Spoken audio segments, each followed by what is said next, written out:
You're listening to the Fear-Free Childbirth Show here on UK Health Radio with me, Alexia Leachman. Let me help you to take the fear out of pregnancy, birth and beyond with a mix of real-life stories and experts sharing their wisdom. I'll also be sharing psychology insights to help you to cultivate a fearless mindset. Be inspired and be empowered with Fear-Free Childbirth. And now it's time for the show. Hello and welcome back to the Fear-Free Childbirth podcast. My name is Alexia Leachman and thank you so much for joining me today. On today's show, I'm going to be diving into the topic of anxiety in pregnancy. This is a really important topic because so many people are wrestling with anxiety and fears during pregnancy. And I think it's really important for us to get clear on what that is and what it looks like. So that's what I'm going to be doing today, is talking about what anxiety is, how it looks like actually looks like inside your head, and how you can go about clearing it, getting rid of it, moving past it. But before I dive into that, I just have a few little updates I want to share with you. Now, for those of you that are interested in the Tocophobia clearance group, I've had a few emails from people wanting to join, but I'm afraid the doors have now closed because we've now started working. So the Tocophobia clearance group is a 5-week program where I take a group of women through the process of clearing and confronting their fears and conquering them and getting over them. So we kicked off last week. So it's too late for you to join. But if you are interested in joining next time I run the group, then it is possible to reserve your spot for the next opening, which will be later on in the year. So if you're interested in doing that, then you can head over to the fearfreechildbirth.com website and just look for the Tocophobia clearance group page, which you'll be able to find on the Work With Me page or the Tocophobia page. It'll be easy to find. So that's all about the Tocophobia clearance group. And then sticking with Tocophobia, I just want to let you know that I am writing a book on Tocophobia, and I've started it, and I've started doing lots of research because I know that there's very little information out there on this condition. And not only do women who are suffering from it really want to find out more, really need to find out more to better understand what it is that they're dealing with, but also I think professionals would appreciate understanding the condition more as well, because there's very low awareness about tocophobia, whether it's among GPs, doctors, midwives, or therapists. All of those places are the first port of call where women might go to get help and support. Many people don't know about it. So this is what I hope to do with my book on tocophobia, is to help to shed a light on what the condition is all about, what women experience when they're going through it, and how they can start finding ways of getting past it and overcoming it. So if you're interested in that, then I'll be sharing some more updates on the progress I'm making as I work through writing the book, and you'll be the first to hear when it's ready to come out. Okay, so I'm now going to get back to today's episode, which is all about anxiety and how that shows up in pregnancy, or at least how it shows up when you're planning pregnancy as well. I mean, all of us suffer from anxiety to some degree, and so I think this is a really important episode for us to dive into and to help you to better understand. Okay, so let's dive into anxiety in pregnancy. And so what I want to talk about here is I want to dive into what anxiety is so that we can understand and we're all on the same page. And then the difference between anxiety and fear, because these words are often confused, and I think we use these words interchangeably.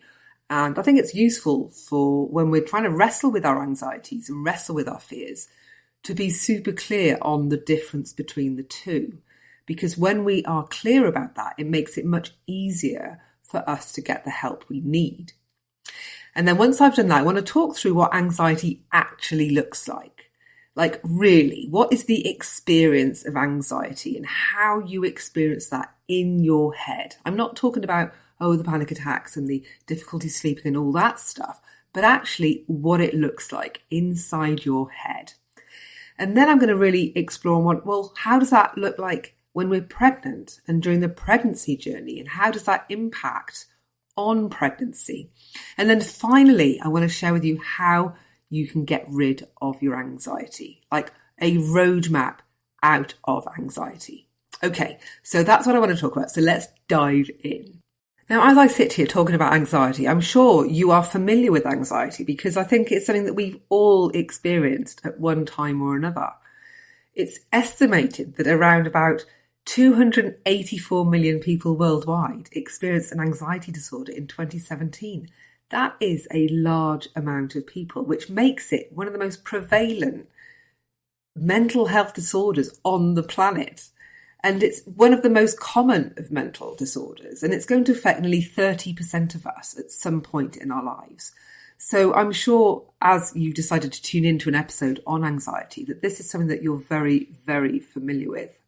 And the thing is, even though these disorders are treatable, and I'm going to talk about that later, only about a third of those experiencing anxiety are actually getting adequate treatment, which means a lot of people are wandering about and living their lives overcome by anxiety.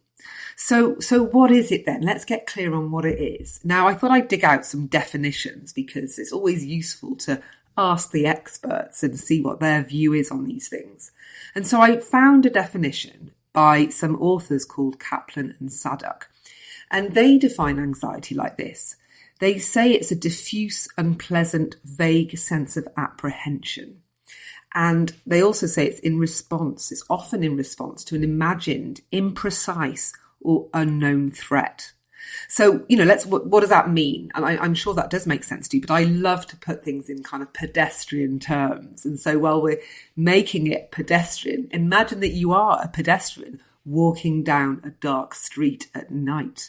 And you might feel that you're a bit apprehensive and maybe you've got butterflies in your stomach, or you're maybe feeling this overwhelming sense of dread. And if you're a woman walking at night, this is a common experience. I get this all the time because I don't feel safe walking at night as a woman because that's just the world that we live in, okay? As sad as that is, that's a fact of life. And so when I'm going down the street, this dark street, feeling apprehensive, wondering if there's anything lurking in the shadows, these are the feelings that are caused by the anxiety that are related to this possibility that there might be a nasty stranger that might just jump out of the shadows from behind a van or in a dark corner or whatever it is. And so it's because there's a possibility of that happening. But the anxiety that I might be experiencing in that moment is not because of a known or a specific threat. It's just because we don't really know if there's a weirdo lurking in the corners about to jump out.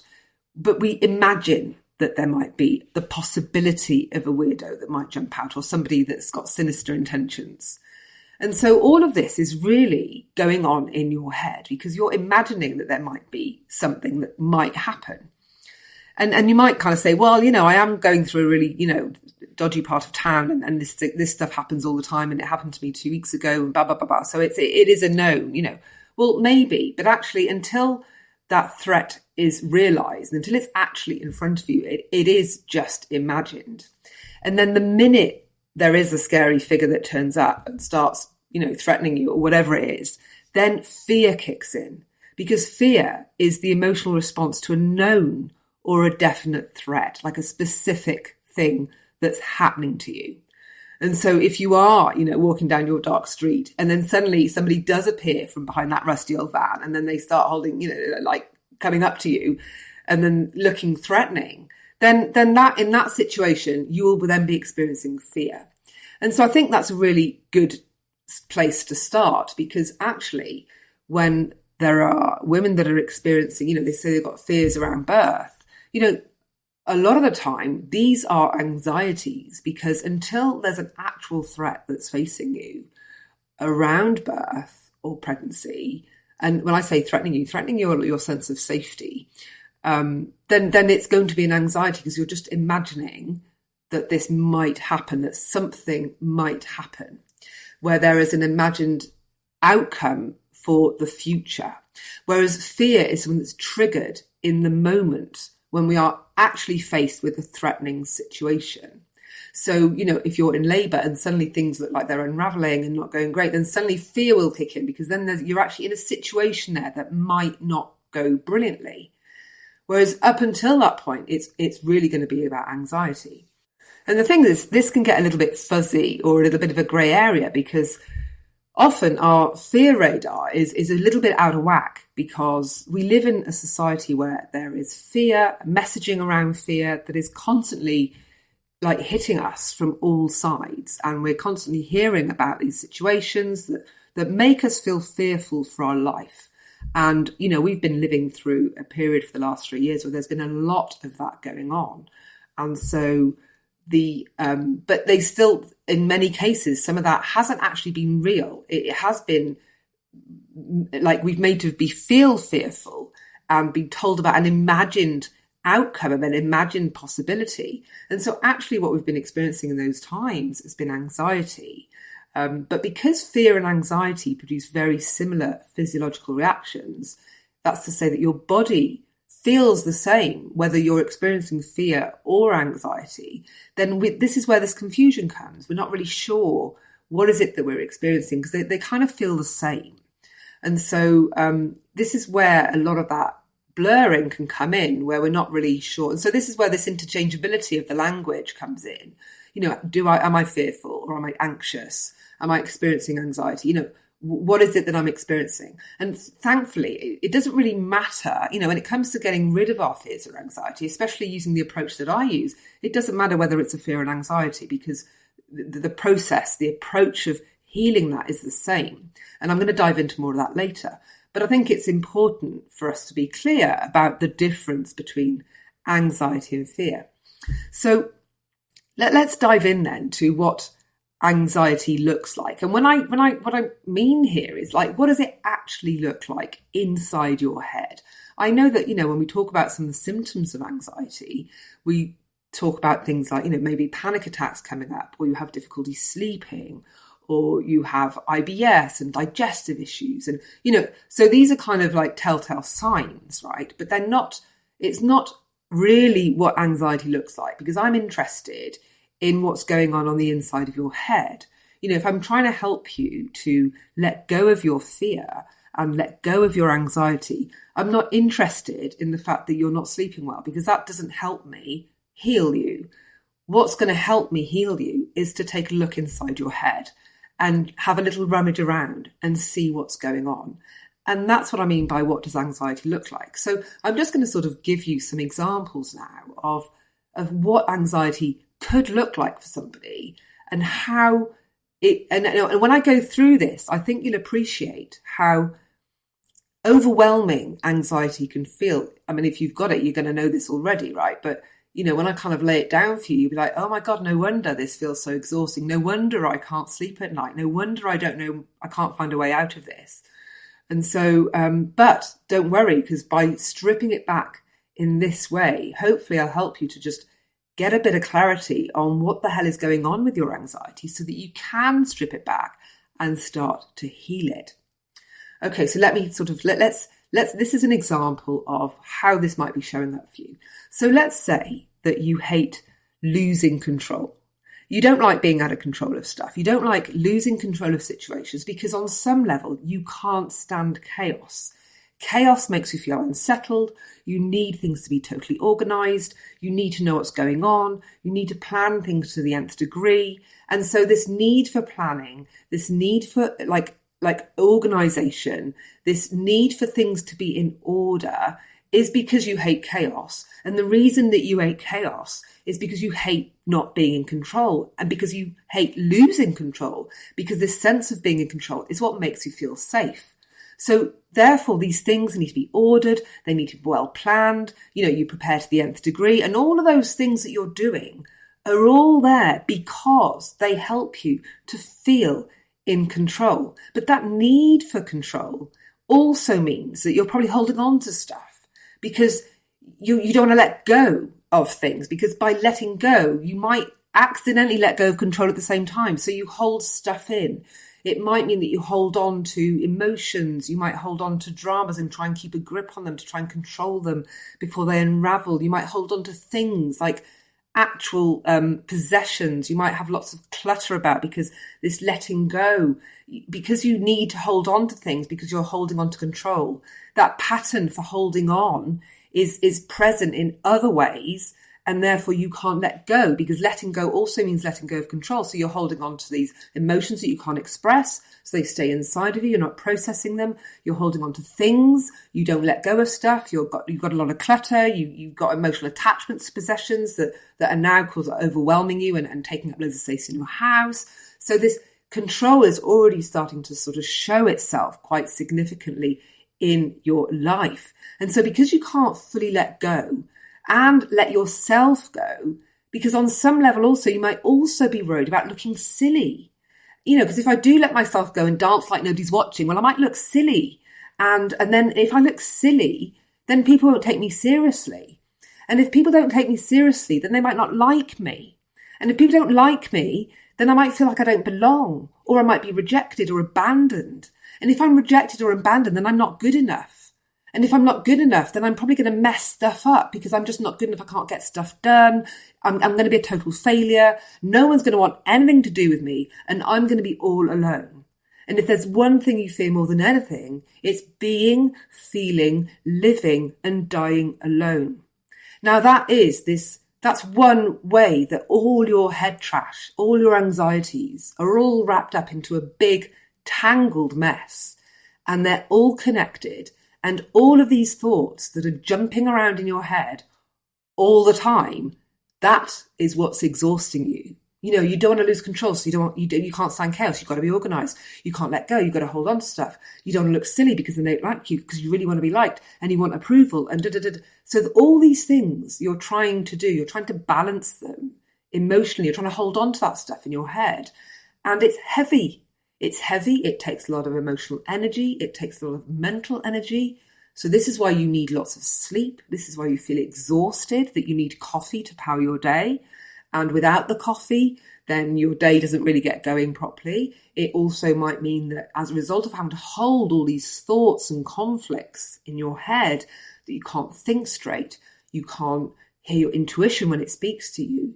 You can't make decisions clearly because you've got all these like what ifs and, oh no, but if I do it this way, then they might not like me. And if I do this, I might offend them and So you kind of hem yourself in because you can't move forward anywhere because of all these anxieties and these conflicts that are kind of keeping you stuck or keeping you trapped inside this imaginary boundary of you can't step out of, because you might look silly, because you might offend somebody, because someone might not like you, because you might get rejected, because you're not good enough, because you might mess it up. All of these things are what are keeping you hemmed in this state of anxiety. And on my book, Clear Your Head Trash, the cover is a head with what looks like a plate of spaghetti in the brain area. And that's what this is. All of this anxiety is just this tangled web of strands of stuff that are all knotted up with each other. And, if you kind of imagine, I don't know, for those of you who've had experiences of having long hair, when you have a big knot in your hair, you don't just kind of like tackle the whole knot at once. You might pick at the edges and pick bits out of it and try and get bits of that knot dealt with before the whole knot will fall apart. This is exactly the kind of same approach that you need to take when looking at addressing your anxiety. Because when you think about this tangled web of what I call head trash, it's affecting all sorts of pockets in your life and your mind. Because, your need for control, well, that's going to affect you in your relationships. It might mean that you want to be in control of everything because maybe there are trust issues going on there, that you don't trust everybody else to do what they need to do because they're not going to have it as in control as you, because they might not have your need for control, and they might let it all go, it might go to be a total mess, and then there'll be chaos and you won't be able to handle it. So best you deal with this and don't delegate or don't let anybody else handle anything, so that you can manage this state of being that means you don't have to get fearful in case things get out of control. So that's going to show up in your relationships, that will show up at work. You might be a micromanager, you might not delegate things responsibly or well if you're a manager. And so, this need to be in control is going to show up in lots of places. It's also going to show up in the way that you are in your health. It's definitely going to show up on your pregnancy journey and your parenting journey, because a fear of loss of control is one of the root things that is behind tocophobia, the fear of pregnancy and birth, because the pregnancy journey is very much about, well, hang on a minute, nature's in control of this. I'm not in control, and I like to be in control. So I'm not sure I can hand over control to nature, even though you don't have a choice in the matter. And that's where a lot of fear stems on pregnancy and birth, because nature's the one that's going to make your body change and grow the baby and then help birth your baby. It's not you. You're just kind of along for the ride. And so this is where a lot of anxiety comes from within the pregnancy and birth journey. And so when you're looking at all these aspects, not wanting to let go, not wanting to look silly, again, that's going to show up as a parent in labour. You might want to be vocal in labour and scream and say things, but you don't want to look silly. So your fear of looking silly is going to show up and get in the way of your birth space. Your fear of looking silly is going to get in the way of you being telling your kids off in the playground or doing something, because your fear of judgment's going to kick in. And so all of these things, it's the same pattern, fear of looking silly, being judged, not being taken seriously, not being liked, whatever is going on. But they will show up in your health, in your food habits, in your relationships, in your parenting, on your pregnancy journey, when you're at work, in your business, whatever is going on, those same patterns are at play. If you've got that conflict going on, if you've got conflict around control, conflict around letting go, then you've got that going on, and it's going to be showing itself up everywhere, right? And this is why when I work with people on their pregnancy and birth fears and anxieties, when we do this kind of healing work, they start seeing the ripple effects elsewhere in their lives, because patterns like this don't operate in silos.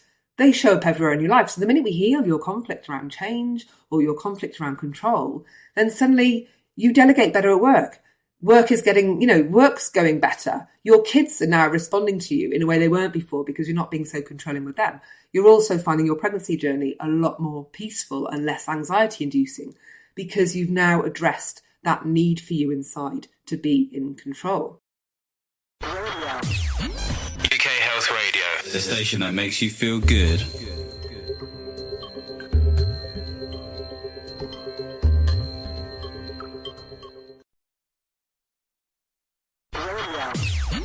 UK Health Radio, the station that makes you feel good.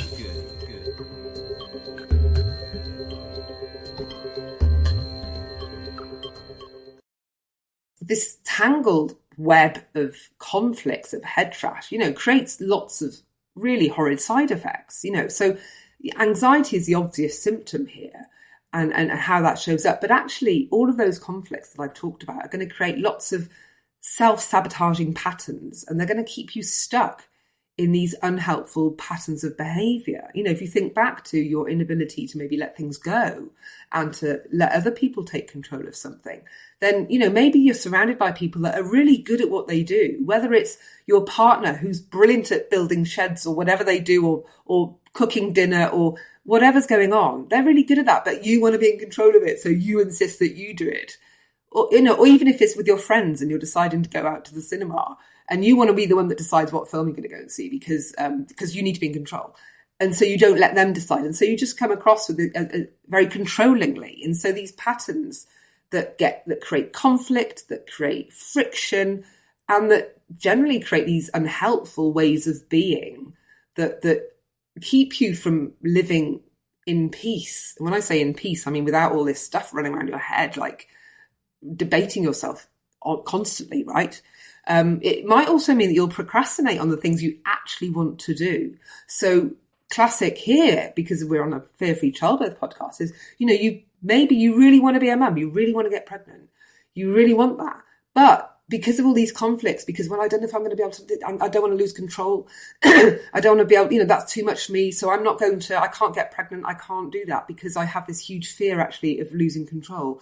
And then that's going to lead to me not being in control and then letting things go. And where that goes to for you, these are all connected in different ways for everybody. But it means that you could be stuck in not doing what you really want to do because these fears, these conflicts are kind of keeping you hemmed in. And because your mind and your head is kind of juggling all of these conflicts and fears. If you imagine every single one of these being like a juggling ball, and you're kind of juggling maybe 20, 30, 40 balls in the air at once, this is really tiring, right? It's really tiring and it's really exhausting, but it also means it's going to take ages for you to get anything done. So your productivity and your effectiveness is just going to be rubbish because you can't think straight because there's all this stuff that's kind of in the way, and you'll kind of navigate. You don't want to make a decision because, well, if I make that decision, then that might happen, and then I might look silly, so I can't do that. And if I do that, then so and so will be offended, and then they won't like me, and then I'll be judged for saying this. And one thing that that I hear a lot is that this decision making really plays out, especially with the fear of judgment during the pregnancy journey. Is that even before you're pregnant, there's you might be in a group of friends that nobody else is pregnant and have kids, and then you decide that maybe you want kids, but then once you maybe move on that decision, then you might get judged by, oh, well, she's not going to have kids, and so, oh, they might not be part of the gang, they might not like you anymore, so you're procrastinating on that decision, but you're also not able to kind of move forward on other things where judgment is getting in your way. And so all of this decision making means that you are just in this loop of procrastination because everything's keeping you hemmed in. And so all of this also will mean that you probably don't sleep very well, because when you try and go to sleep, your mind is racing with all of this stuff. And so your quality of sleep isn't good because you're still juggling this stuff when you're sleeping. Because you've had to juggle it all day long as well, you are actually really tired. And so you need more sleep than you would if you didn't have this anxiety going on. And so because you're not getting a good quality sleep, when you get up in the morning, you still feel quite groggy. You need the coffee because you just need somebody to jumpstart your system. And you need the sugary snacks in the day because you kind of need that energy hit just to get through. And so in order kind of to deal with all of this, a lot of people then, they want ways to escape this because it's unpleasant. It's not a nice experience to have all this going on. And so a lot of people might have a few drinks to try and relax and forget about all this. And the few drinks becomes a little bit more.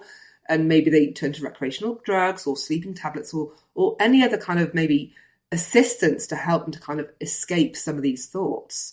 And that can be a little bit of a slippery slope. But that doesn't mean that we can't put a stop to it. And it also doesn't mean that it has to take a long time for you to do that. But I think it's very important for us to kind of see what does that trajectory look like, and why are we experiencing the things that we are experiencing, and how can we put an end to it? Once we kind of have a good idea, a good clear picture of what's going on, we can better navigate that. And so I think when it comes to being pregnant or thinking about getting pregnant and having anxiety, one of the first things I'd urge you to do is really look at addressing that anxiety sooner rather than later. Because if you then overlay that with fears around birth and fears around pregnancy, then, you've got the kind of your day-to-day anxiety around your life that you currently have already. And then there's a whole new dimension of pregnancy and birth and impending motherhood or parenthood on the horizon that's just throwing in a whole new barrel of laughs into that equation. And that can then suddenly feel incredibly overwhelming. And so it's useful to deal with, chunk it down, deal with one thing before another. So when I'm working with people, let's say people that come to me with tocophobia and they have anxiety, then we'll probably start by dealing with the key themes of their anxiety, because oftentimes a lot of those themes that are behind their anxiety are also responsible for why they're experiencing tocophobia or extreme fears around pregnancy and birth. So the control theme is a huge, huge theme in both anxiety and in tocophobia. Another huge theme which shows up in both of these areas are a fear of change. When things change, this fear of uncertainty, not knowing how things are going to turn out. This not knowing makes us feel like things are out of control. They're very closely tied, these two themes. And so if you have a fear of change or not know, you like to know how things are going to turn out, you feel very uncomfortable with things that are uncertain, that change quickly, because that feels like things are moving too fast for you and it makes you feel unsettled, then all of this is going to be accentuated significantly by the pregnancy journey, because there's going to be lots of unknowns that could come into that equation. How's my pregnancy going to go? Am I going to have an easy pregnancy, or am I going to spend my first trimester in nausea? What's my body going to do when I'm changing it? Am I going to be tired the whole way through? Am I going to have complications? Am I going to all of these unknowns? We just don't know how that's going to go. So if you have a fear of uncertainty or a fear of change already, and now you're contemplating pregnancy, you're just adding salt to that wound, because there's going to be even more of that. So the best thing for you to do is heal the conflicts that you're carrying around change and uncertainty first, so that then you can then deal with the uncertainties of pregnancy and the uncertainties of birth. You can kind of go, oh, well, I don't know how it's going to go, but it's likely to go, it can either go this way or this way or this way. And if I plan for all of those, then I've got my bases covered. And you can do that in a calm fashion. Whereas if you've got a lot of anxiety around change and a lot of anxiety around uncertainty, it's going to be very difficult for you to kind of calmly approach that and think about planning for your birth. Plan birth A, plan birth B, plan birth C. I'll plan for my home birth, I'll plan for a hospital birth, I'll plan for a C-section birth, and I've got all those plans covered. So even if I don't know which one it's going to be one of those three. It's not going to kind of be, well, it might be at the side of the road in the field if things kick off. So maybe plan for that one too. But there's a limited amount of options when it comes to how births are going to go. So you can plan for that. We're not in the realms of kind of infinite possibilities. But if you have a lot of fear around change and uncertainty, that's going to be a very difficult task for you to do, because you won't even be able to look at it, because the emotional energy is just going to be too much for you to contemplate.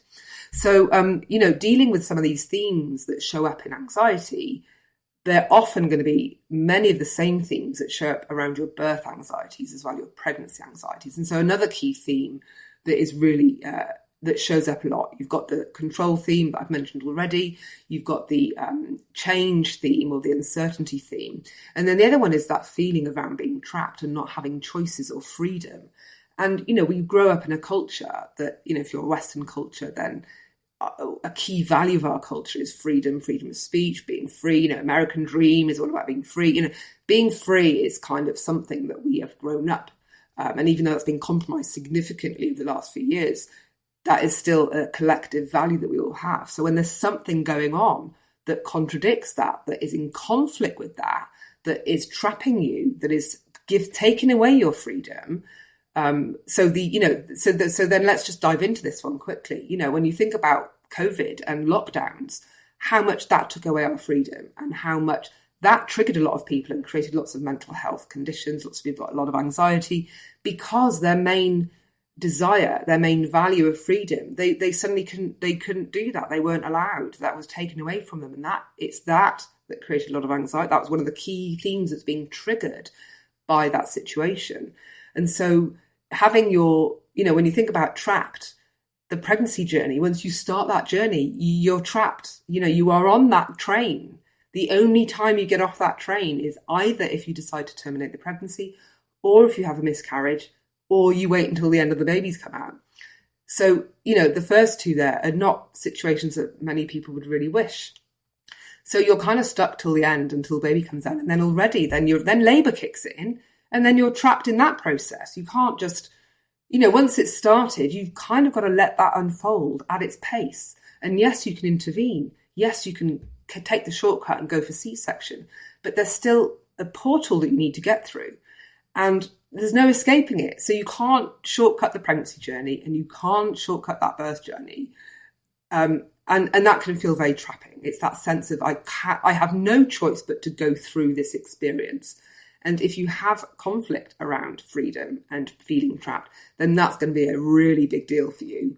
And that is what I see all the time with the women that I work with who have tocophobia, is this sense of lack of choice, lack of freedom that the journey entails. And then, of course, once you become a mum, you're kind of stuck with the kids then, aren't you? There's no way out of that one unless you give them away.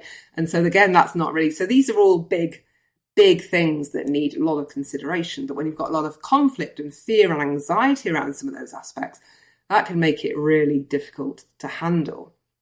You put all that together, plus the hormonal cocktail that kicks in when you are pregnant, and you've got a recipe for an emotional hot mess, right? And I've been there. My second pregnancy, I was total hot mess in my first trimester, because the hormones just accentuated stuff that was already there. They just amplify some of the conflicts and the fears and the things that you're experiencing. So if you've got anything like that going on, then I would urge you to deal with any of this sooner rather than later, and especially before the pregnancy journey, because then you're more likely to have an easier pregnancy journey emotionally speaking. So how can we get rid of it then? What is the way to heal yourself of your anxiety? So I'm going to share with you the process and the approach that I do this, and it works, and it's a consistent, methodical approach. And the way that I would, what I use is I use head trash clearance, which is the process that I developed as a result of my own tocophobia, which I used to get rid of all of my own fears. And, this process works on it doesn't care if it's a birth fear or not a birth fear. I work with business women and business leaders on working on their business fears and head trash. So it doesn't matter whether it's a fear and anxiety or a birth thing or a non-birth thing, a relationship, a food thing, exercise, head trash, body head trash, doesn't matter. So the thing is, the way that you go about getting rid of this is you start unraveling it. If you go back, think back to what I just said earlier about this tangled mess in your head. Earlier I said, you can't stand losing control because you might have to, it's chaos, and you hate chaos, and it needs to be ordered, it needs to be organized, you need to plan, you need to feel in control, you don't want to let go because you might look silly, because you don't want to be, you might not get taken seriously. All of these things I'm just saying there, those are all individual items that need to be unraveled. So you need to kind of identify all that stuff, start exploring the inside of your head and go, well, what is it that I'm feeling uncomfortable? Why is it that I don't like this? Why am I being triggered by this situation? What is it about this situation that makes me feel uncomfortable? What am I scared of happening? What's the worst that could happen in this situation? Write all this stuff down. Just brainstorm it, journal it, scribble it down, whatever it is, just identify what those individual strands are. And so with what I shared with you earlier, those individual strands are going to be, and this is going to be a to-do list. This is your head trash clearance to-do list that you can then work through using head trash clearance, which I share in my book, Clear Your Head Trash, and Fearless Birthing. If you want to read the non-birthy version, then Clear Your Head Trash is the way to go. And so your head trash clearance to-do list, which is basically the individual strands of your anxiety or your fears, this is what it might look like based on what I shared earlier. Control versus losing control, like being in control, and the opposite of that, the conflict that, you want to be in control and you hate losing control. So that those are two things you need to work on. You hate chaos and you want to be organized. So chaos and being organized. You want things to be well planned rather than disordered. So well planned or planned, disordered. You don't want to let go because you don't want to look silly. So put letting go on there, looking silly on there. You want to be taken seriously. So put taken seriously on there. You see what I mean? This is what you don't want to be rejected. So put rejected on there. You don't want to be abandoned. Put that on there. You have a fear of failure. Put failure on there. These are all the little individual things that you need to think about working on and clearing using head trash clearance. And one clearance could take you anything from like 10 to 30 minutes. So this doesn't need to take a long time. But you might have quite a long list, right? So this is how you kind of unravel it and start addressing each one in turn. And because you're dealing with each one in turn, then slowly but surely, just like when you're getting rid of the knot, this massive nest of knots in your hair, you pick at it long enough, before you know it, you can put a brush through your hair and there is no knot there. And that is what happens with the lump of anxiety that you've got going on. UK Health Radio, the station that makes you feel good.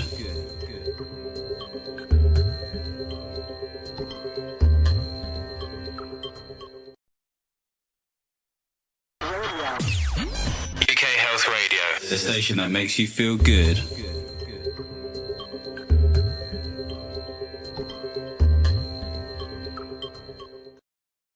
Typically, I've kind of identified what some of those clearance items are, those to-do lists, things that I've talked about, losing control, looking silly, that kind of thing.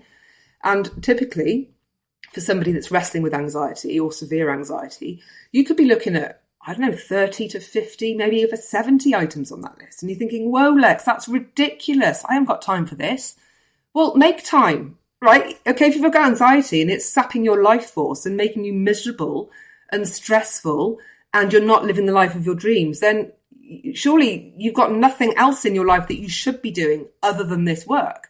Because once you do that, on the other side of that is freedom from your head trash, freedom from your anxiety, and you can go off and live the life of your dreams, whether that's being a mother, of having a family, starting your business, leaving this crappy job that you're in, whatever it is, that's what's waiting for you on the other side. And, listen to the stories that I'm sharing you on the podcast of women that have tackled their birth anxieties and their fears, and listen to what they're doing with their lives as a result of coming to the healing table and doing this clearance work, because that is what's waiting for you on the other side. So write out everything on your list. Write out those individual things and just do one a day. You just do one a day, and it might take you 10 minutes, 20 minutes, whatever, it doesn't matter. And if you do that consistently, within 2 months, you could be saying goodbye to your anxiety. Within 3 months, you could be kicking it out the door. You could be a new person. I've got a membership where I provide all the clearances that you need for all the common themes. So I discussed today the control theme, I've discussed the change theme, I've discussed the decision-making theme, the trapped theme. You know, there are lots of these themes in life. There are many, many more than the ones I've talked about. I've just picked out the most common ones.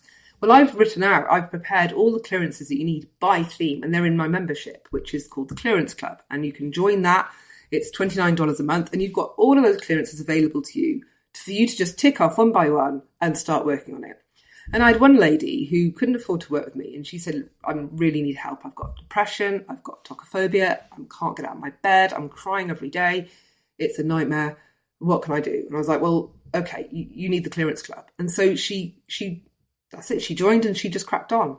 And 2 months later, she cancelled. And I was like, oh my God, it's rubbish, my head trash. But yeah, so I asked her, I said, well, how did you get on? What's going on? She was like, amazing, I feel better. We're now trying for a family. My depression's behind me. I don't have tocophobia anymore. And I was like, oh my God, that's like amazing. You've only been in there 2 months. What's happened? Like, tell me, what did you do? And she's like, I did one clearance every day. And that was it. She did one thing every day. And after 2 months, she got rid of her depression and her tocophobia. And she did all that on her own. So I'm sharing that with you because I think it's really important for you to realize that this stuff you can do yourself. You have everything within you to clear this stuff. And maybe you don't know the method or the technique. Well, I'm making that super easy for you. So if that's what you want, then head over to the Fear Free Childbirth website and you'll find a link for the Clearance Club. You can also head over to the clearyourheadtrash.com website and you'll find a link for it there too. It's the same thing. So just head in there and you can start doing your clearances. And I've mapped it out. I've made it all really easy for you so you can work through it methodically in your own time at a pace that suits you. And soon you'll start to see these shifts coming about so that you can start to live life in a way that is free of anxiety. But once you've addressed your anxiety, that means that when you're pregnant or you decide to get pregnant and then you fall pregnant, that those fears around pregnancy, that maybe around birth that you have, maybe they're not as strong. Maybe now when you approach that, when you get pregnant this time round, you think, okay, so this is still going to be like, this is still scary for me, but I think I can find a way through this.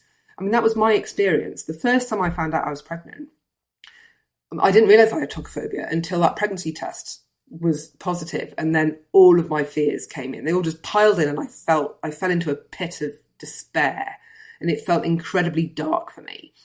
And I lost my baby 3 weeks later, so I miscarried around about 7 weeks. And then I felt enormous relief. And I didn't know that I had tocophobia at the time, so I was very confused. Like, why did I feel relief at a miscarriage? What's going on? I must be crazy. Like, there's something wrong with me. And I didn't know what was wrong with me, but I decided that I'd start with my depression and I'd start with my anxiety, as I felt that that was probably the source of the weird reaction that I had to miscarrying. And so I spent the next year really working on that and did a lot and made a lot of progress.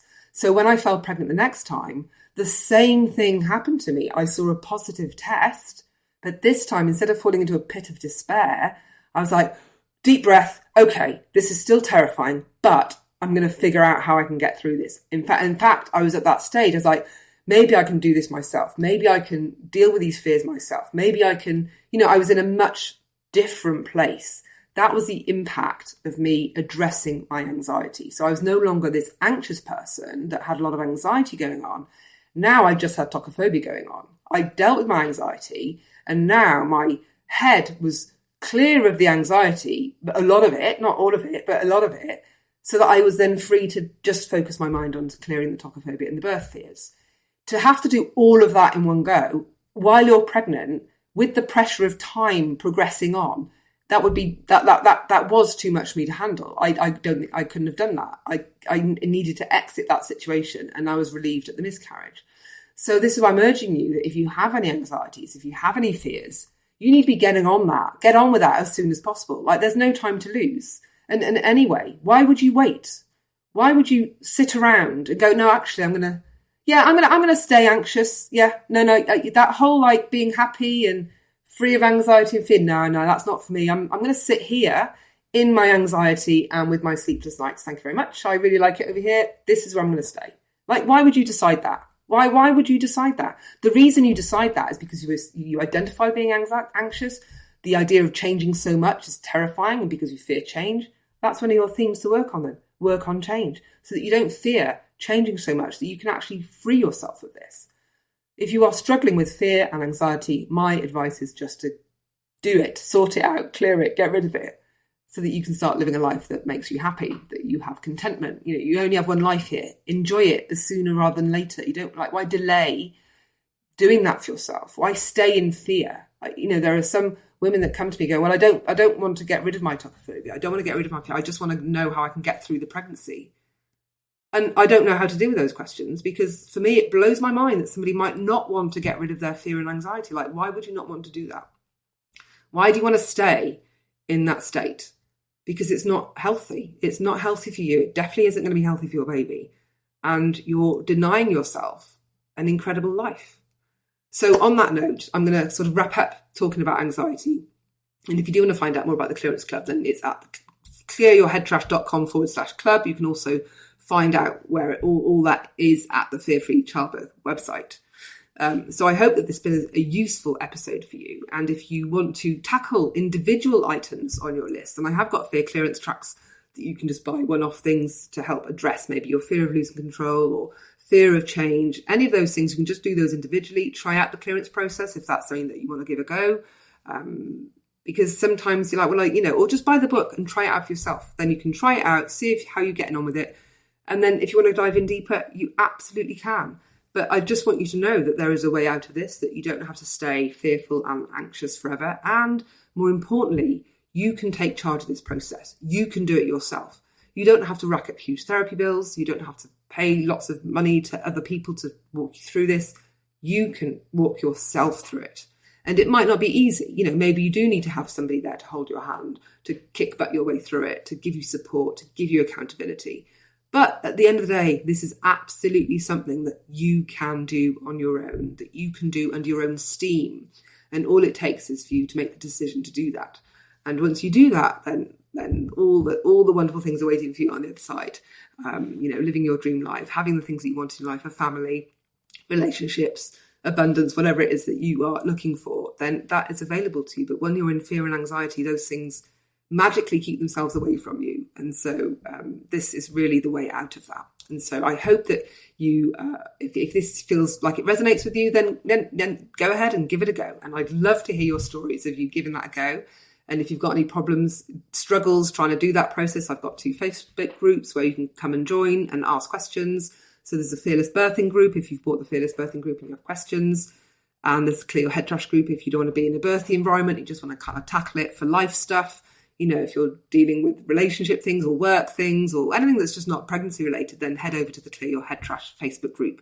And I'm in there answering questions on anybody that has any questions about using head trash clearance to get rid of their anxieties and their fears around birth or indeed any other life theme. Okay, so I hope that today was useful, and I'll see you next time here on the Fear Free Childbirth podcast. Bye for now. You've been listening to the Fear Free Childbirth Show here on UK Health Radio with me, Alexia Leachman. Fear Free Childbirth is the online destination for women seeking to take the fear out of pregnancy, birth and beyond, with fear clearance meditations, self-healing products and courses, professional training and specialist programs for overcoming tocophobia. And if you've enjoyed this episode, then check out the Fear Free Childbirth Mummership. It's a bit like Netflix, where you can binge on a boatload more of fear-free childbirth content to inspire you on the journey to motherhood and beyond. More interviews, more birth stories, more expert wisdom. Visit fearfreechildbirth.com to find out more.